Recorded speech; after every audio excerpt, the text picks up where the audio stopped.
Hereditary scares the shit out of me. I watch a lot of horror movies, and I am completely desensitized by decades of watching this stuff. I mean, my mom used to show me Rosemary's Baby like other kids were shown Lady and the Tramp. I grew up watching this stuff. Very few movies scare me. So how does Ari Aster do it? This is how Ari Aster scares us.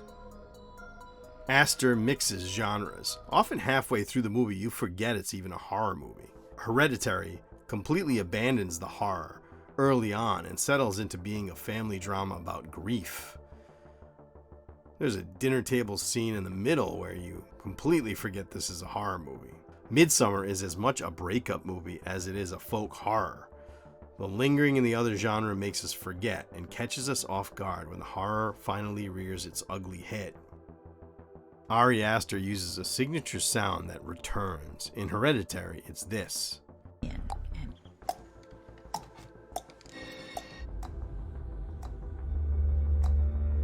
In Midsommar, it's this. What makes the sound such an effective tool is the cluck sounds like almost anything. It could be almost anything. You wait for the sound, and when it arrives, you jump. It's barely on the border of being audible. Was that a cluck from a ghostly child or something else? It could be anything. The noise forces the audience to focus, and then Aster can do this. Along with focus on sound, Aster forces the audience to focus on the image. He holds shots, playing with the border of the frame. We're used to fast cuts, our brains trained by commercials and videos designed to catch our attention span, struggling against every form of media. But the slow, deliberate framing forces us to look. It's uncomfortable. We know something is coming. When it comes, it will be terrifying. Alfred Hitchcock explains how to create suspense. You set up a question by telling the audience something they need to know. A question that is posed, that must be answered. He gives an example of two men talking about baseball. Then a bomb goes off. That gives you one moment of shock. But if instead you told the audience that the bomb is under the table, the audience gets agitated. You make the audience work. They wait for something to happen.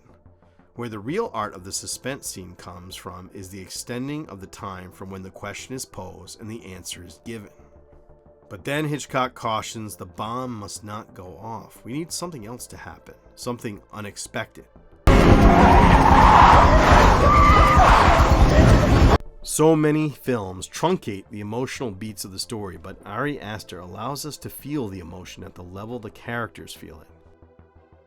This has caused some people to ridicule how over the top the emotional reactions are in his films, but the truth is, these are honest moments. More honest than what you normally get in a horror movie. This is what it sounds like when you lose your family. Hey. Danny. Babe. Other films play it safe, trying not to bog down the audience with overly powerful emotions, but it isn't real. For instance, in Evil Dead Rise, an entire family unit is massacred until all that is left is an aunt and a child. They don't even pause to grieve, and I get it, the movie would be unbearable if they wallowed in the grief, and sometimes an Ari Aster film is a lot to take. But the power of the honest and authentic grieving makes the horror more real and more devastating. I think Ari Aster has body issues. There's a lot of nudity in Ari Aster films, and not the good kind either. There's something unsettling about a naked body that isn't posed to be looked at. The confrontation with our sex makes most people uncomfortable. Subscribe to Catharsis Machine. Aster uses the body to put us off, to disturb. We know something is happening in the scene that shouldn't be. Many times we do not know why they are naked. Like, why is that guy in the closet naked? And why is he smiling? Ari Aster plays with taboo ideas. Horror itself is a release valve that allows taboo ideas to rise to the surface. It is a place where we can confront the uncomfortable. Aster uses Hereditary to confront grief and mental illness. A film as heavy as this without the horror element would send most audiences running from the theater. but the horror allows us to have fun with an idea that isn't really fun at all. There is no moral to this story.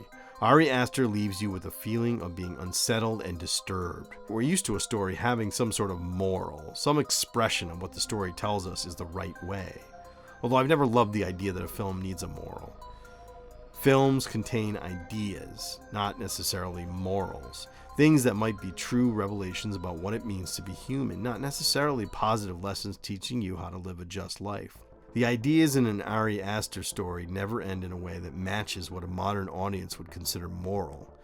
In your average tragic ghost story, there may be some connection to the character, some failure that causes the horror to descend upon the family, like in Sinister, where Ethan Hawke's ambition brings his family to a haunted house, but the family in Hereditary does nothing to call the horror upon them.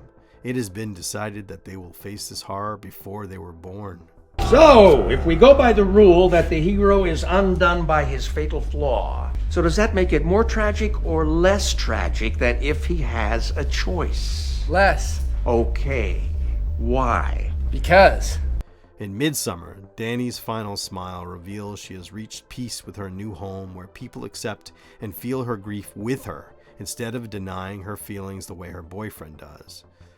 But no one should wish this on anyone for being a bad boyfriend. Online debate questions whether someone should be Team Dani or she is evil for wishing her boyfriend dead. But the debates, like most online discourse, are silly. There's no moral of the story here. He ends this story on a disturbing answer on purpose. This is part of how he scares us. In Hereditary, Toni Collette's character finds herself in the center of a mystery, and she doesn't realize it until it is way too late. Upon watching the movie a second or third time, the hints of the mystery are laid out for us throughout. By the time she begins to understand what kind of movie she is in, it is too late. He literally refuses to look at all the signs that are being literally handed to him the entire play. In Midsommar, again, Dani finds herself in a trap she did not see coming and cannot find a way out of. And in the end, when the trap is set, it turns out they never had any hope of getting out. In the book Danse Macabre, Stephen King tells us that the horror story is a conservative in a three-piece suit. It allows the taboo idea released only for a moment and then bashes it to death so the audience can feel the catharsis of seeing that taboo and destroying it. But in an Ari Aster film, the taboo survives. The monster survives in the end. More often than not, the monster wins. The reason an Ari Aster film is so unsettling is it reveals there was never any hope of getting out. The clues were there all along. It turns out while the hero thought it was their story, it was not. This is the monster's story. If you want more analysis of horror, check out this video where I lay out the story structure of horror using Midsommar and Get Out.